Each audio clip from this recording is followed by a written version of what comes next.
Hey guys, welcome or welcome back to my channel and welcome to today's video. I thought it would be such a good time because we all enjoy talking about eyeshadow palettes, right? I thought it'd be fun to go through my collection and show off some of the more monochromatic or duochromatic palettes that I own and talk about whether or not they can really offer more than just one or two colors. There was a time earlier, a couple years ago, when I first got into eyeshadow where I was buying a bunch of monochromatic palettes, truly monochromatic, the little 9 pans from ColourPop. I had several of them, not all of them by a long shot, but a bunch. And I also had some monochromatic palettes from BH Cosmetics. I had their Sweet Shop series. I think I had 3, maybe 4 of those. Anyway, over time, I learned that I really appreciate a curated color story, and I just didn't really dive into monochromatic palettes anymore because I was more interested in seeing the way that colors played together, the way that they worked together and or fought one another, and how I could bridge the gap between very different colors. It was just more creatively challenging for me to use colors that didn't necessarily match. And so I ended up decluttering pretty much all of my monochromatic palettes. And then over time, a few have come back in, either monochromatic or duochromatic, where there are 2 colors. Like, I'm talking the majority color story. There might be 1 or 2 little pops, but on the whole, these palettes are very one-note wonders, or are they? By the way, if you're curious about today's eyeshadow look, which I love, first off, tell me what you think. Do you like it? I like it a lot. This is part of my Fave in 5 series. I just filmed this one today. It will be on my channel. It might be up by the time this palette goes live, and if it is, I will card it above and link it in the description box. So anyway, let's talk about these more monochromatic or one color leaning eyeshadow palettes and whether or not they truly do offer more options than just what you see on the surface. Maybe it's not just skin deep. I will start off with one which, honestly, I don't know why it's still in my collection as far as quality, but every time I use this palette, the undertones of this palette they're just perfect for my skin tone. I feel so pretty when I wear these colors, even though it's not the best quality, even though it's not the most varied color story, and even though it doesn't even have the staying power of anything else in my collection. These shadows start fading within a few hours, and yet it's still here, because I just feel pretty when I wear these tones. This is the Strawberry Feels palette from Jaclyn Cosmetics, and it's pretty monochromatic, honestly. It's just basically berry. I like this palette because of the difference and the uniqueness in the undertones. This is a pink and this is a berry, but everything else is a little bit unexpected. You might have pink mixed with orange, or pink mixed with brown, or berry mixed with orange or red. They're just a little bit different, and that's what makes it interesting, and that's why I still keep it. So I mentioned the quality, I mentioned the staying power, all of that is an aside. We're talking today about the color story.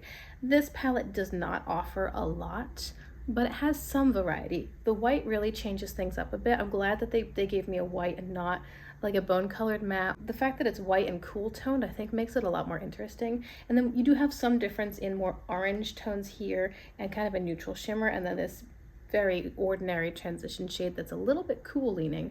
Also, these tones are warmer, but then these are cool. There's a bit of variety in the temperatures within this palette. The white jumps out as well as being different, and so you could go more neutral in like warm neutrals, or you could go more colorful cools over here. You can keep it pretty light if you want. There's a little bit of depth, not a lot. I wish that one of these were quite a bit darker, but on the whole, I would say this is not a 1-note palette, maybe a 3 or 4 note palette. Here's a palette that I've had in my collection for quite a while, since pretty early on, and I have always said that this is my favorite green palette that I own. I think that if I owned the Cosmic Brushes Undergrowth palette, that might become my favorite green palette, but I don't have that one, and I do have this one. This is Dirty Martini from Glamlight. It is the only Glamlight palette that is in my collection anymore, and I've loved this one so much from the beginning. Now, again, predominantly this is a green palette. It does have a few pops of blue, and it has a few more neutral, like bronzy, browny kinds of tones. But on the whole, it's what, 70% green? That's what I'm going with today. But besides all of that, you get a lot of variety within the greens themselves. This is my favorite color in the palette. It's so beautiful. So you get like bright, vibrant grass green, and you get some murky, dingy, olivey greens, some swampy sorts of tones. This is like new growth over here, and you've got some more warmer dingy greens and cooler green, and I don't know. I think the only thing that this palette would have benefited from would be perhaps a super deep green matte, but because they have the very deep blue matte, it still completely works. It's got a little bit of green in it, and so it's going to pull more green, obviously, when you pair it with the other greens, but it'll also pull more blue if you pair it with the brown or the blue tones. So you've got some variety. It's not a one-note wonder kind of palette. It's got a lot more variety than you might think just on... My toddler is bothering my baby. We finished my thought here. It's got more variety than you'd think on the surface, and it's really great quality. It's just still beautiful. I love my kids so much. They're so awesome. My little toddler, my baby's napping in her crib, and my toddler climbed into the crib to comfort and snuggle with her, which of course woke up the baby, who was like screeching, "Get off of me, wah!" And the toddler's like, "No, it's okay, shh, go back to sleep," and trying to put her pacifier back in her mouth. Oh my goodness, I love those kids. Okay, let's go back to monochromatic palettes. I want to talk about the Sashimi City palette from Kidos. This is older, part of their Futurism collection, and this was given to me by someone here on YouTube, and this is very monochromatic. I love this. And I'm really surprised to say that, because never up until the last couple of months have I even cared about neutral eyeshadow. I just thought it was boring, but no, neutrals are actually, they're very flattering. I think that's what it is. I'm not gonna say that they're fun. I don't generally find them to be fun, but I do find neutrals to be way more flattering than something like this. If you want to go for something that's chic or sophisticated, you're probably gonna lean a little bit more on the neutral, just the neutral side of things generally. I do anyway. That's my impression. But I have come to enjoy neutrals, particularly if I want to feel pretty.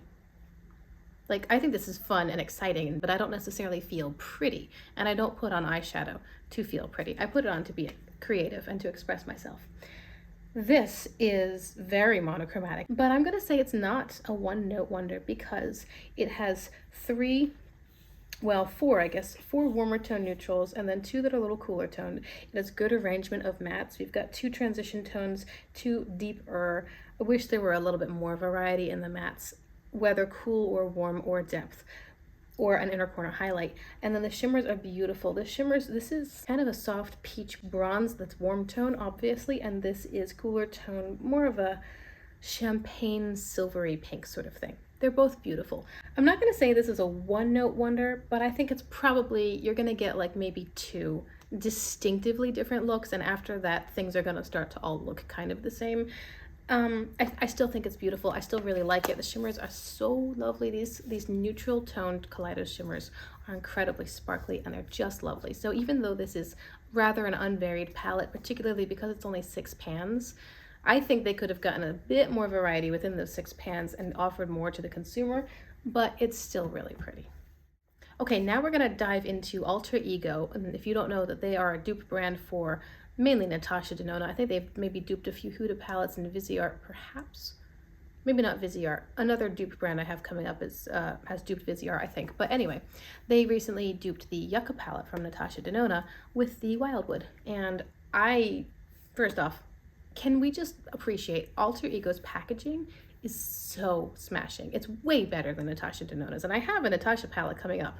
This packaging is beautiful. Natasha's is boring. Just saying. It's also cardboard and it's more lightweight. Natasha's, I guess, does feel a bit more quality, and you're paying a whole lot more for it.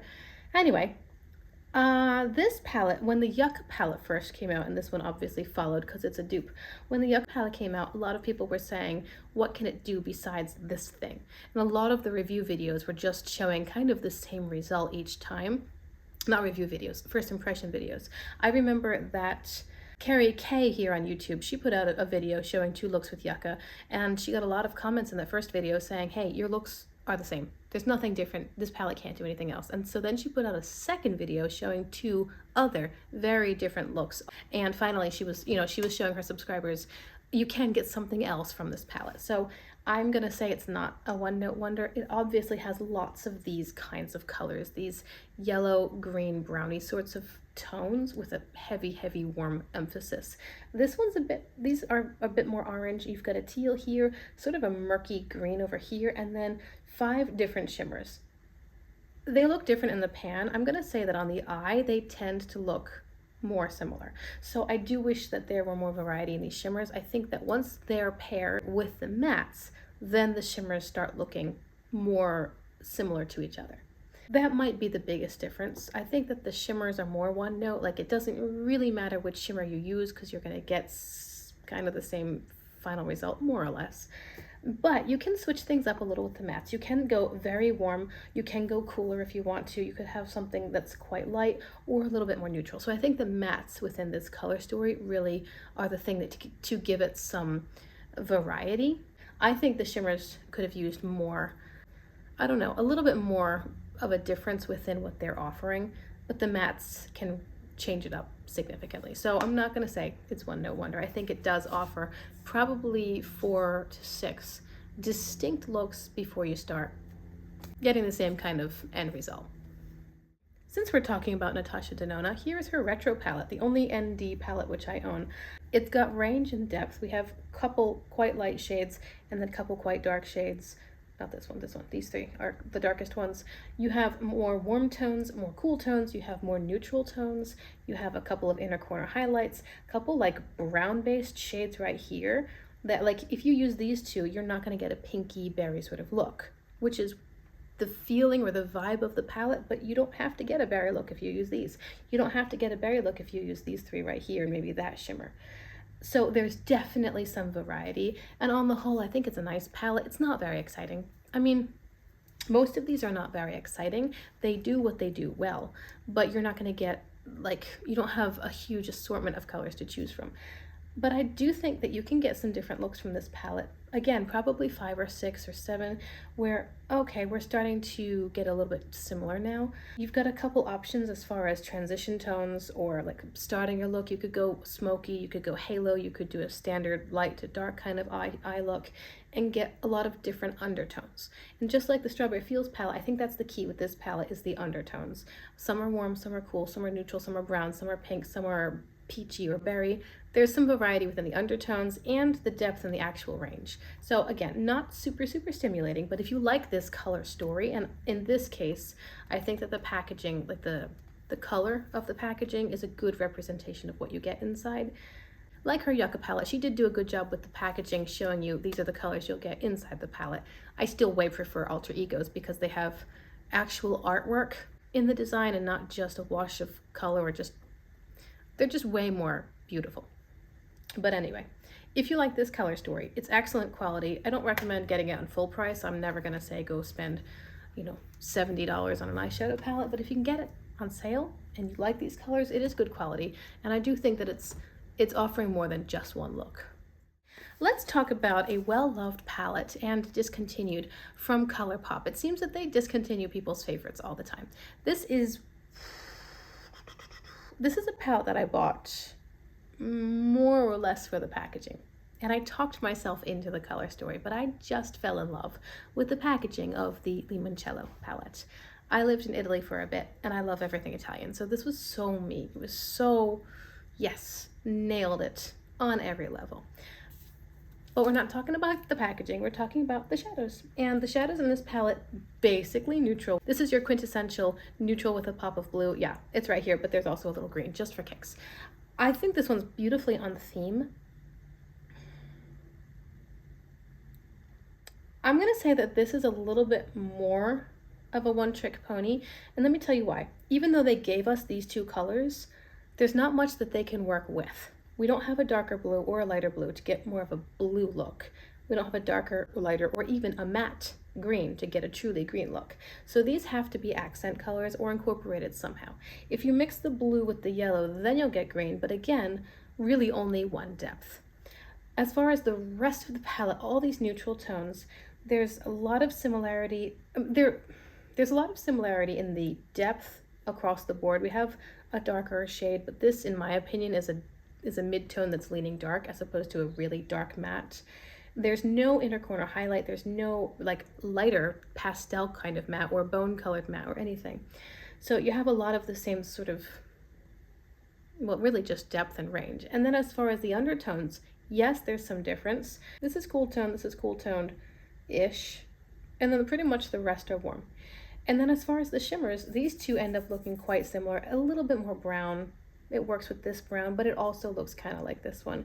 This is the most beautiful shade in the palette, I think. And Serenade is lovely too. But do you see what I mean? I'm like, there's not a lot of range in darkness to light. There's not a lot of a variety in terms of the colors themselves. If you want to go blue, you've only got one.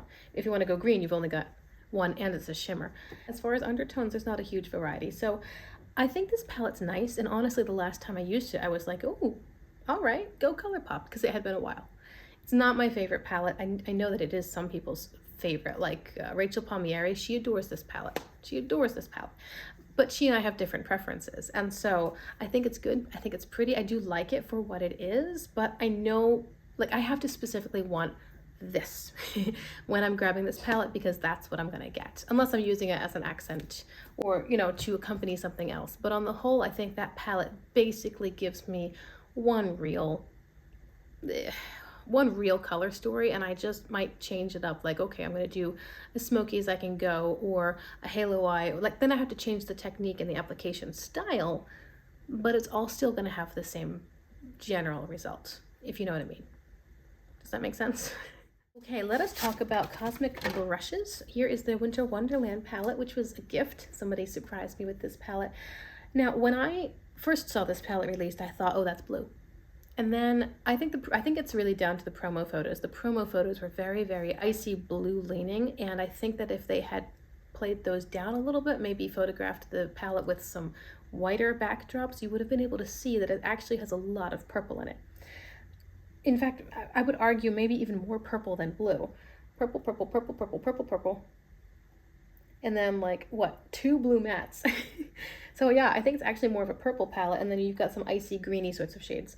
But that's what I'm saying as far as it not being just blue or just purple. It's duochromatic-ish. We have some teal, and teal is kind of in the blue family.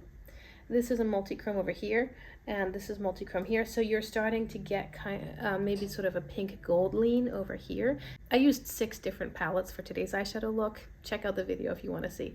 But the one that you see on my inner corner all the way to, like, most of my lid space is this shimmer right here. So if you're curious, that's what you see. And you can see that depending on what you pair it with, like I paired it with some warmer tones up here, it actually starts to pull the gold out of the shadow because it's multichromatic. So this one has a lot of variety. This one has a lot of variety. It's lovely, and it definitely does offer more than just blue or just purple or even just minty teal kinds of tones. Not a lot more. Most of the time, if I see a look that's done only with this palette, I can almost always say that's the Winter Wonderland palette. Like, if I just see a look on Instagram, I'm going to be able to pinpoint that looks like Winter Wonderland. I think one time I saw a look that somebody did with Winter Wonderland, and I thought, oh wow, I wouldn't have seen those colors or seen that look built from this palette. I mean, it's certainly not as varied as a lot of the other Cosmic Beauty palettes, and if you like these colors, you're gonna love it. It's beautiful. It's amazing quality. It's super, super pretty. If you like cool tones, this is your jam. It's just not highly varied, so again, not a one-note wonder. And finally, the other dupe palette that I have, this is from the Lamora brand. It's on Amazon for $10, $11, $12. They tend to dupe out Natasha Denona and Viseart palettes. So check out Amazon if you want. I got this one for, I think, $9.99. This is the Lamora Nude palette. And obviously, it's duping the Natasha Denona I Need a Nude. Okay, so I really liked the color story of I Need a Nude, but I knew that I was not going to get enough use out of it to justify the Natasha Denona name. So I saw this on Jen Phelps' channel, and she really recommended it. She compared them side by side, and in some cases, she preferred this one. I've had no problems with it. I think it's lovely. It is kind of a one-note wonder. 2 or 3, you know, like all the rest of these palettes that have very few choices. This definitely falls in line with those. You're going to get something that's very neutral. You could go a little darker if you wanted to. You could go a little bit, these are pretty warm. This one, what is this, like a true neutral? I mean, I think the shimmers, like these 3 in particular, are a bit too close. My favorite shimmer in the palette is this one right here, and I think that while I do really enjoy the looks I get from this. I tend to use this palette when I'm trying to do something really quick or really easy, or if I want to particularly emphasize the lower lash line and do a pop of color down here or a very vibrant or different colored inner corner, then I'll use this palette and bring in something else. So this one's kind of pink over here. Yeah. Again, it has lightness and depth. It has some warmer, some cooler, some more neutral tones, but really there's not a lot of variety in here. So yeah, I'm gonna say this is more or less a one note palette. 2 or 3, I don't know. I hope I'm making sense for you guys. So there you go. Those are the most monochromatic palettes in my collection, and I think it's funny that I decided to film this video when I was wearing a really non-monochromatic eyeshadow look. Tell me what you think. What monochromatic palettes do you have, and do you think that they offer more than just what's seen on the surface? Are they a little bit more interesting, or do you prefer them to be really safe and expected, like the Lamora palettes? Just, this is what you're gonna get. So if that's what you want, you know where to go, and it's safe and it's reliable and it's good. There's nothing wrong with that. Everybody has different preferences and needs. You know, you might need work appropriate makeup, in which case this might be a great go-to. So I'd love to hear your thoughts. Of course, chat with me about your collection, some of your favorite mono or duochromatic palettes. Do you appreciate a well-curated color story, or do you like to just have the tried and true workhorse? This is my go-to palette because this is what I need, and it's going to give it to me perfectly. I'd love to hear your thoughts. Thank you so much for being here today. Do remember to check out the description box for today's eyeshadow look, other links, you know, there's stuff down there. And I hope that you will consider liking and subscribing if this is your first time here, you've never done so before, and you'd like to see more content like this. And I will see you guys in my next video. Bye.